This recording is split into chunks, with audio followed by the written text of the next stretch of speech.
Ja taas saa parsia Forti insinööri älyväläyksiä. Kyllä on niin järjettömään paikkaan lyöty kyllä tuo automaatti-ilmastoinnin puhalin tonne noin. Venekoneen työmaa purkai. Hansikaslokero sisusta. Tuo liitin tulee tuohon kiinni. Se irrotetaan siitä purkaessa.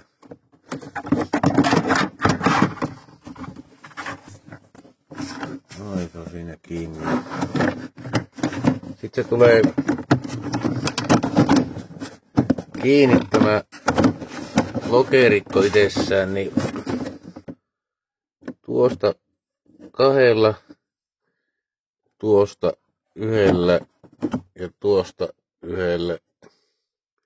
Sitten tuota alareunasta tulee 3. No näiden, kun muovijutskien takana tuolla piilossa, niin pitää avata tuohon. Se ei sen kummemmin ole siinä kiinni, että se on nätisti purettavissa se. Hansikaslokero luukun purkaminen käy sillä, että otetaan tuosta tuo paimennuspumppu, tönästään tonne päin, niin se lähtee irti tosta.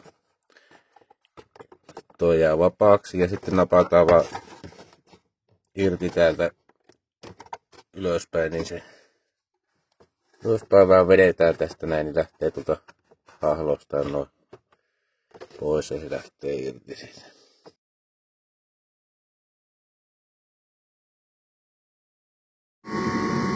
Niin, toi aika vaikea kuvata tonne ahtaisiin paikkoihin, että miten siellä on kiinnitykset, mutta tuossa päässä on tuo asentotunnistin tuolla.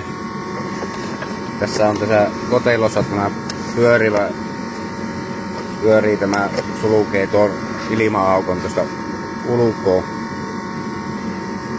Asentotunnistin, niin se tunnistaa sen tommosen auki vai kiinni. Se voi jättää tuohon paikalleen. Tää ei tarvitse purkaa. Tämä on kiinni tuolla.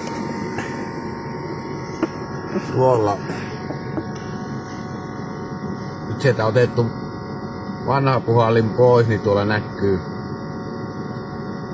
tuo paikka, niin tuolla on niinku puhallin kiinni ja sitten tuohon mustaan kehykseen tulee sitten tämä muovi kiinni siihen noista 3 pisteestä. Ruuveilla, torksiruuveilla kiinni ja se on niinku tämmöisessä asennossa tuolla, eli täällä päällä on 1 kiinnike ja alla 1 kiinnike ja täällä vasemmassa sivussa sitten 1 kiinnike vielä.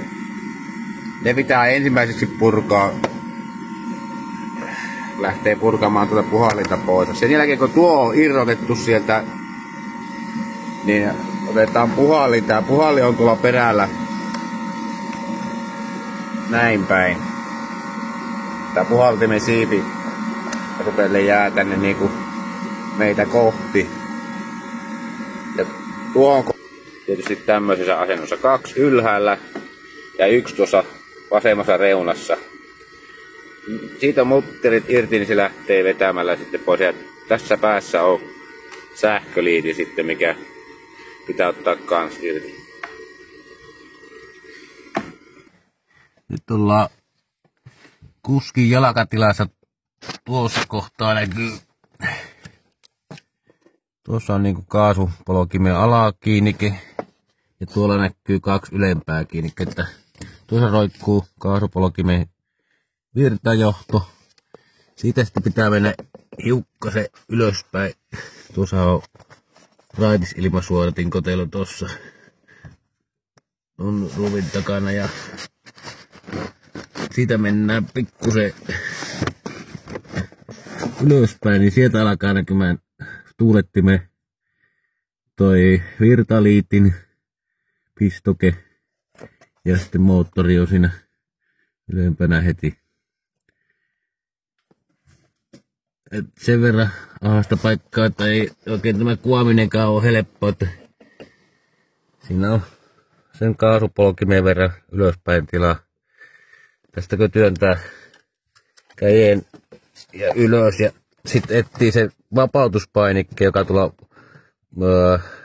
puhaltimen vasemmassa reunassa. Se pitää vapauttaa ja sitten pyöräyttää moottoria niin kun työntää eteenpäin kierros.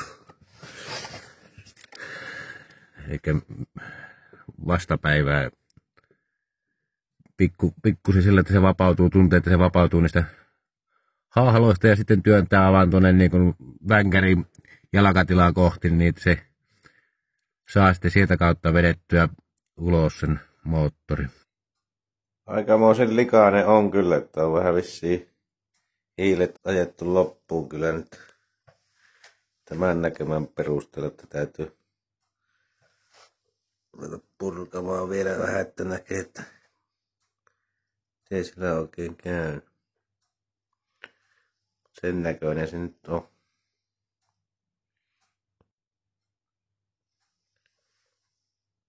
Toisella puolella on ihan hiili kyllä loppu, se on viimeisiä veilyjä. Toisella puolella on sitten tuohon hiili, että se ei liiku siinä jousen mukaan ollenkaan. Siellä on kuitenkin vielä hyvästikin vielä pintaa jäljellä. Niin kuin olisi uudet hiilet, niin sillä taas ajelisi kyllä tää muuten ihan hyvältä vaikuttaa, kuitenkin putsaavaa. Ei ole minkäänlaista hapettumaa eikä semmoista ongelmaa kuitenkaan, että muuten tää kyllä ihan käypä peli olisi.